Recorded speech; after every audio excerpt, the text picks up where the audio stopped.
Drowning in a sea of paper receipts and business expenses? FreshBooks can be your digital filing cabinet, making expense tracking and reimbursement a breeze. Welcome back to Guide with Samuel. The goal is to capture the expense the moment it happens. With the FreshBooks mobile app, you can do this in seconds, right from your phone.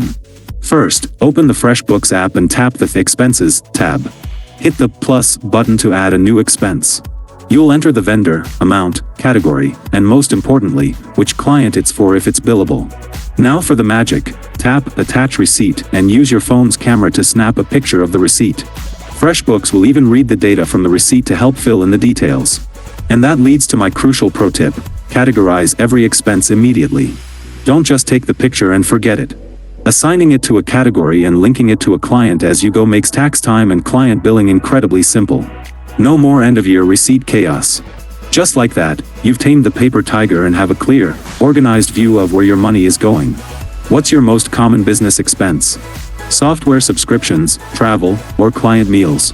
Let me know down in the comments, and subscribe for more clear-cut guides like this one. Thanks for watching. I'm Samuel, and I'll see you in the next video.